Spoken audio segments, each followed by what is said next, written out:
Following a series of joint US-Israeli strikes, Iran believed it had discovered its path forward.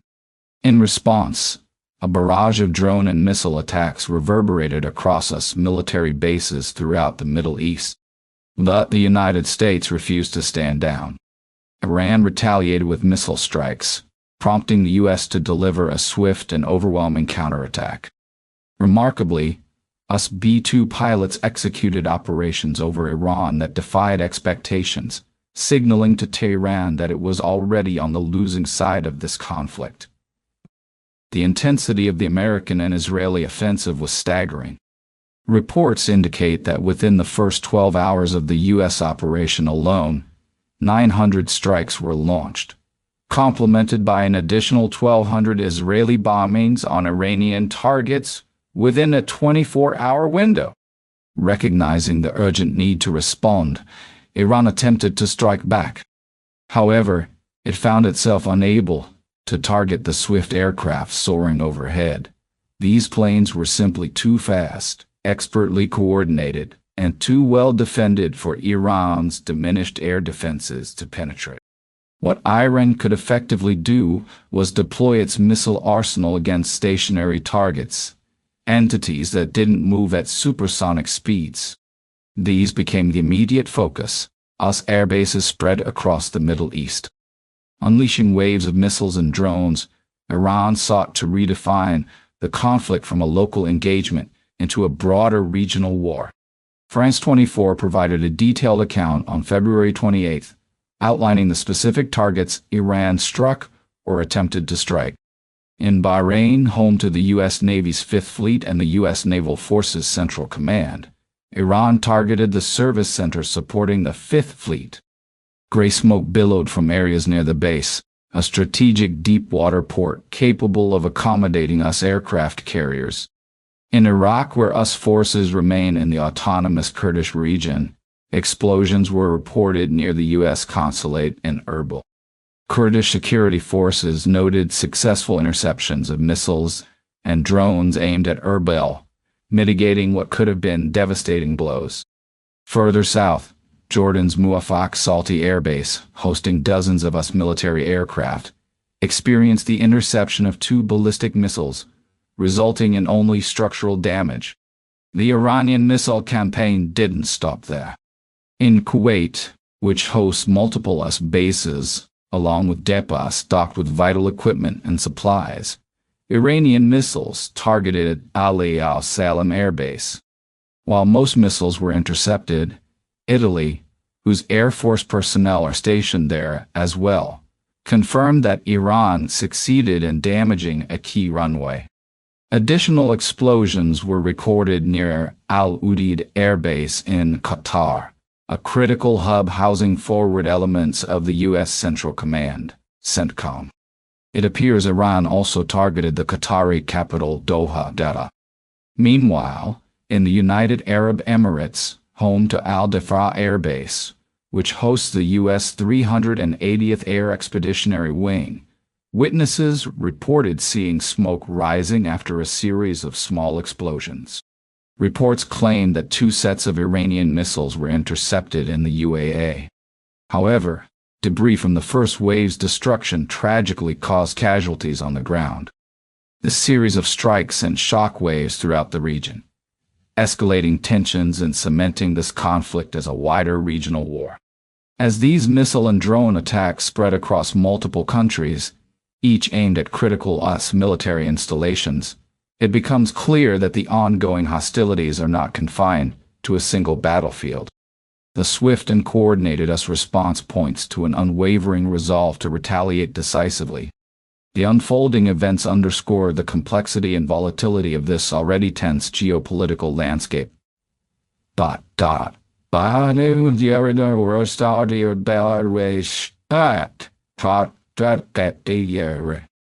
The following segments will delve into how the U.S. chose to avenge these aggressive attacks, highlighting the strategic maneuvers that define the next phase of this intense confrontation.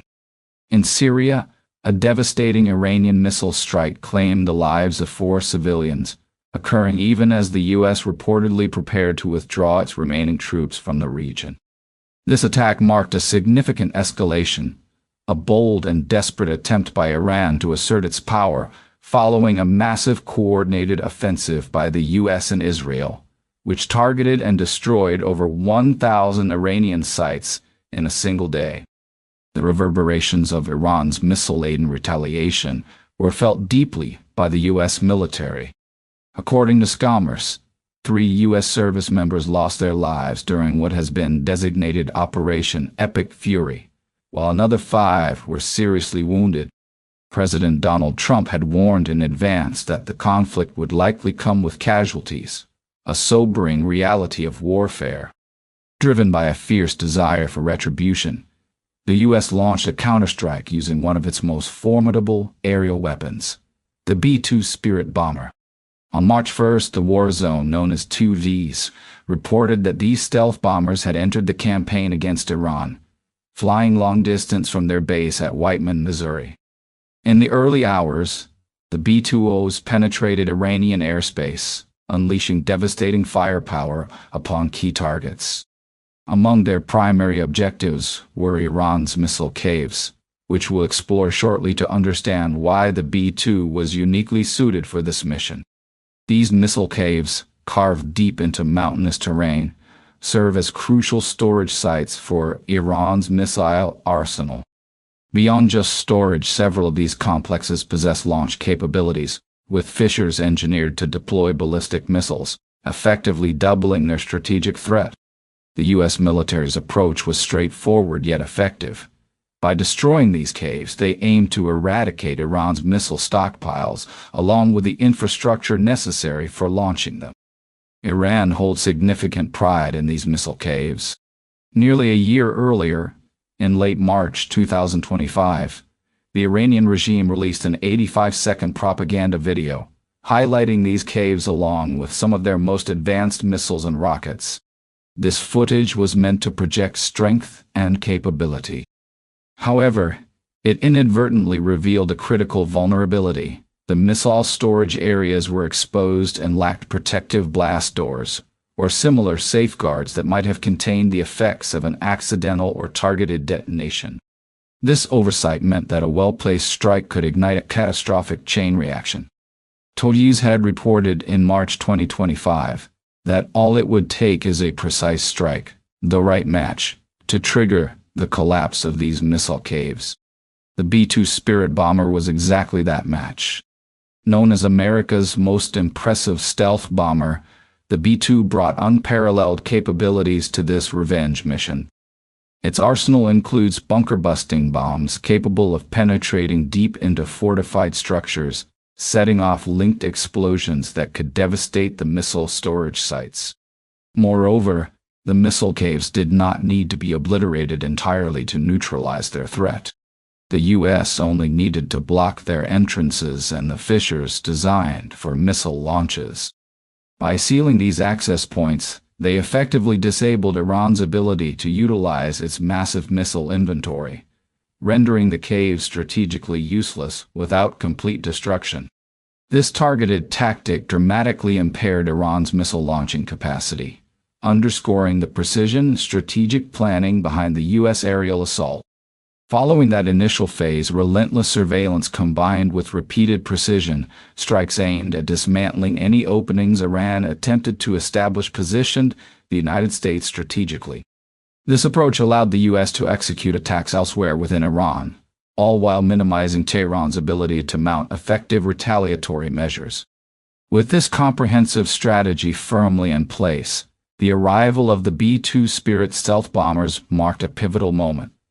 All that remained was for the U.S. to ignite the spark and proceed with their plan. But before diving into the details of that decisive action, it's important to understand the unique capabilities the B-2 Spirit brings to the table, especially in the context of the Iranian theater, where no other U.S. aircraft truly matches its impact. Tyler Rogaway of the War Zone provides an essential overview, explaining how the B-2 makes direct strikes against Iranian targets feasible in a way no other platform can replicate. Remarkably, a single B-2 bomber can carry up to 8,500-pound Jaddam joint direct attack munitions, bombs. When unleashed in significant numbers, this payload delivers an overwhelming amount of firepower, capable of sealing off Iran's extensive missile cave networks. This is critical for preventing the destabilized regime in Tehran from orchestrating further attacks akin to those it carried out against U.S. bases throughout the Middle East. Rogaway eloquently describes the destructive potential in vivid terms. Entire airfields and critical infrastructure can be wiped out in a single pass. The equation becomes even more formidable when massive ordnance penetrators, or MOPs, enter the mix. These bunker-busting bombs enhance the B-2's ability to target subterranean missile facilities deep underground, solidifying its role as the ideal choice for neutralizing Iran's missile assets, whether above ground or hidden beneath the surface. Adding further insight, military analyst Max Afterburner highlights the B-2's signature strengths: stealth, surprise, and overwhelming shock and awe. The bomber excels at striking sensitive, high-value targets with such stealth and precision that the enemy rarely detects the attack until it's too late. According to Afterburner, the U.S. deployed approximately 4 to 6 B-2s during operations against Iran, each capable of carrying two 30,000-pound MOPs. These colossal weapons can penetrate over 200 feet of reinforced concrete and rock, impacting targets at speeds exceeding 625 miles per hour. Consequently, the B-2 serves as the spearhead for the next phase of America's aerial campaign against Iran. Soon, we will delve into the specifics of the U.S. retaliation, detailing the revenge strike's execution, as well as what Iran has lost so far under the ongoing Operation Epic Fury. But, before we explore those developments in depth, if this kind of military insight interests you, be sure to subscribe to The Military Show, where we break down operations like this every week. When the B-2s launched from Whiteman Air Force Base in Missouri, their pilots faced a grueling 32-hour round trip ahead of them. The United Kingdom initially denied permission for these bombers to be forward-based on their soil, though this stance appears to be evolving. Something you'll want to stay tuned for. Because of this denial, the bombers had to cover thousands of miles round trip, flying out, deploying their ordnance, and returning without rest. To bridge this enormous distance, the U.S. deployed KC-135 Stratotanker aircraft tasked with refueling the B-2's mid-flight. These massive tankers are crucial for extended air operations, enabling the bombers to remain aloft and combat-ready for as long as necessary to accomplish their mission. While it's notable that the B-2's arsenal includes both 500-pound JDAMs and cavern-penetrating MOPs, interestingly, those were not the weapons the U.S. selected to deploy on March 1st. Keep in mind our earlier hints about. Remember earlier when the video discussed the Iranian missile caves and their critical vulnerability? It's quite straightforward. By targeting and destroying the entrances, exits, and fissures, those missile caves essentially become useless. The U.S. was well aware of this weak spot. That's why it's believed they equipped the B-2 stealth bombers with a different kind of jam. To be speculated that the bombs used were the Blue 109 warheads, paired with the GBW-31 JDAMs. These are powerful 2,000-pound bunker busters, more than capable of obliterating Iran's missile caves, or at the very least, capable of destroying the missile launch apertures and runner entrances that feed into these underground complexes. It now seems Twad's speculation was spot on. After the B-2 bombing runs, U.S. Strategic Command, CENTCOM, officially announced the munitions employed in last night's strikes. They confirmed that U.S. B-2 stealth bombers, armed with 2,000-pound bombs, targeted Iran's hardened ballistic missile facilities. No nation should ever doubt America's resolve, CENTCOM proclaimed in a March 1st statement, accompanied by footage of B-2s in flight. The specific mention of 2,000-pound bombs strongly supports the idea that Taviz correctly identified the Blue 100 iron warheads as the weapons of choice. Now, tangible evidence of the damage caused by the US B-2 bombings is beginning to surface. Satellite images released show the effects on the missile caves targeted in these operations. Radi Afrik shared on X a series of photographs clearly illustrating the destruction wrought upon Iran's Tabra North missile base. The images reveal precisely the kind of tunnel entrances collapsed, just as discussed earlier, sufficient to put many such missile bases out of commission. In parallel, Newsweek reported that the U.S. seems to have eliminated a radar system at Iran's Zahedan airbase. However, it remains uncertain whether this radar was knocked out by the B-2s or during the initial barrage of more than 2,000 strikes carried out jointly by the U.S. and Israel. Moreover, the same outlet notes that Iran's drone and cruise missile storage bunkers at Connor have been destroyed as well. What we are witnessing here is the methodical dismantling of the core threat Iran presents to the U.S. Iran had launched missile strikes against U.S. bases, but with these airstrikes, the U.S. and its B-2 stealth bombers have neutralized much of that missile threat. Crucially, this development opens the door for the U.S. to conduct even more strikes using its carrier-based aircraft. Iran's ballistic missiles posed a significant danger to U.S. carriers stationed in the Persian Gulf. Now that those missile capabilities are being taken offline, those carriers can safely reposition closer to Iranian territory, enabling the U.S. to accelerate the tempo of its strikes. As Afterburner explains, it's likely that F-22 fighters played a pivotal role, paving the way for the B-2 bombers. The F-22s probably dismantled air defenses and carved out secure aerial corridors for the stealth bombers to operate freely.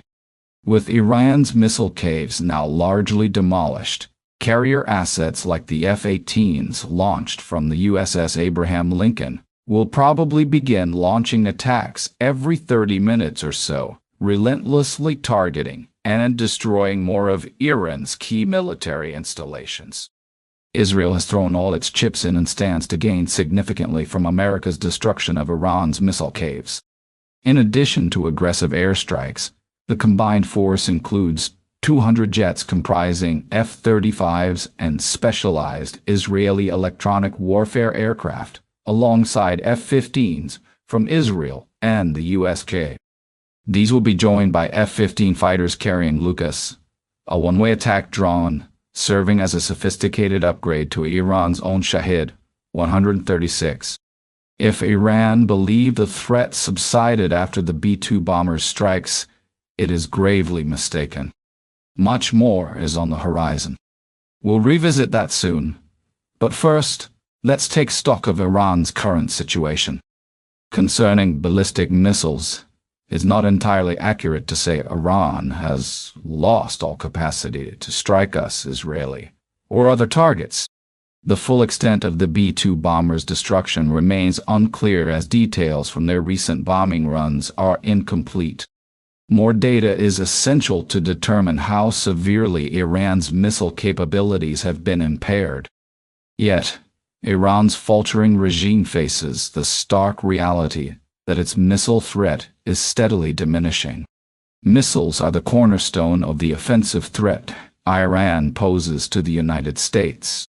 According to the New York Times, Iran is believed to have over 3,000 missiles stockpiled, with plans to expand that arsenal to possibly 8,000 by the end of 2027.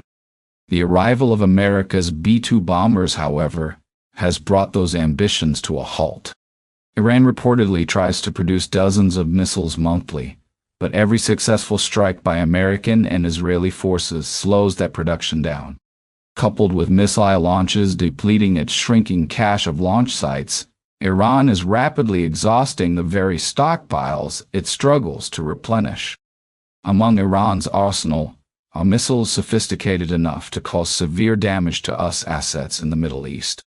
The Foundation for Defense of Democracies identifies heavy hitters like the Sagil-2, boasting a range of 2,000 kilometers, about 1,240 miles, and the Khorram Shah, which flies between 2,000 to 3,000 kilometers, 1,240 to 1,864 miles.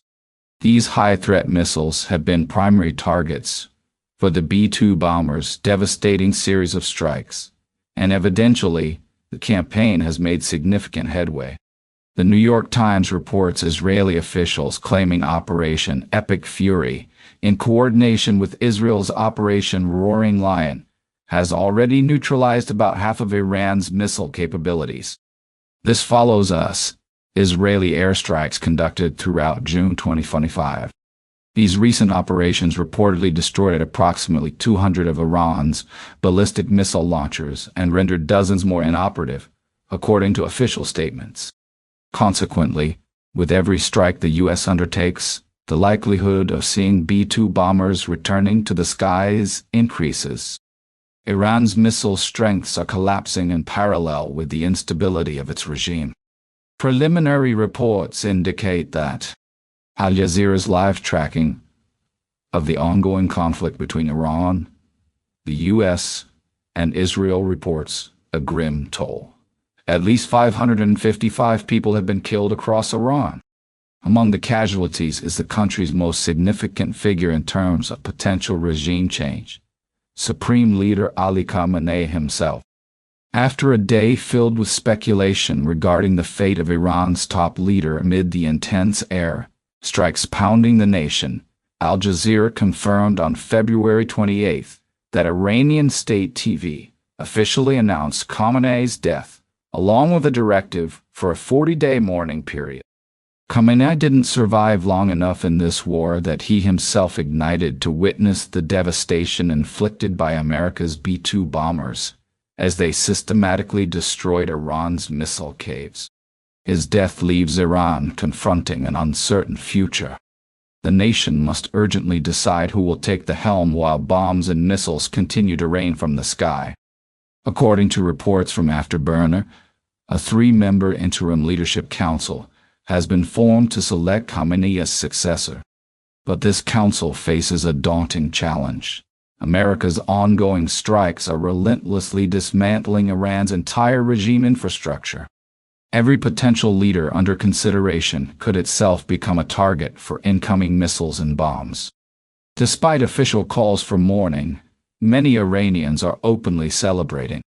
One such individual is Masoud Ghodairat Abadi, an engineer who fled Iran at age 27 to escape Khamenei's regime, and now lives in the USA. Speaking to CNBC, he said, "Khamenei is dead. This is the best day of my life. This is a glorious day for Iran. I believe his death could mark the beginning of a new chapter in our nation's history. In the long run, I hope this moment will prove transformative." However, the death of a leader does not guarantee immediate regime change. The Islamic Revolutionary Guard Corps remains active, albeit increasingly weakened with each passing day as US and Israeli strikes penetrate deeper into Iran's core. Adding to Iran's mounting difficulties, a new player is entering the conflict. Early reports noted that the UK had initially refused US requests to use its bases in the Middle East for America's B-2 bomber sorties. sorties. That stance has changed. On March 1st, UK Prime Minister Rishi Sunak announced that the US will now be allowed access to British bases for future operations targeting Iran. This does not mean the UK is deploying its own aircraft into battle. Rather, it appears the move is to grant American forces access to RAF Fairford in Gloucestershire and Diego Garcia in the Indian Ocean. This strategic arrangement is advantageous for the US, reducing risks to air refueling tankers on long-distance missions and allowing B-2 pilots more flexibility in targeting without the pressure of cramming their strikes into marathon 32-hour flights. Looking ahead, former President Donald Trump has indicated that Iran might still have some escape routes if it feels sufficiently punished. In an interview with Axios, Trump remarked, "I can go long and take over the whole thing or end it in 2 His words trailing off suggest the options remain open, awaiting Iran's response to the current onslaught. Imagine this.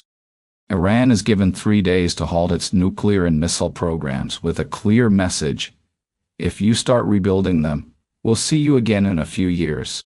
Essentially, Iran faces only one choice: to abandon its nuclear weapons ambitions. The big question is, will Iran take this off-ramp? If it refuses, this might only be the beginning. We could soon be reporting multiple instances of B-2 bombers crippling the Iranian regime's missile capabilities. When you combine America's powerful carrier strike groups alongside Israel's forces, the sheer volume of air power poised against Iran could very well topple its already fragile regime once and for all. Speaking of the American carrier force, there's an ongoing debate. Some argue that aircraft carriers are relics of the past, obsolete in today's modern battlefield. Yet, the U.S. seems determined to prove otherwise. This controversial topic is something we'll dive into in an upcoming video that examines how aircraft carriers measure up against some of the world's most advanced military threats. Be sure to check out that video if you're curious to learn more. And don't forget to subscribe so you won't miss any updates as we continue to unfold the full story of what's happening in Iran. As always, thank you for watching.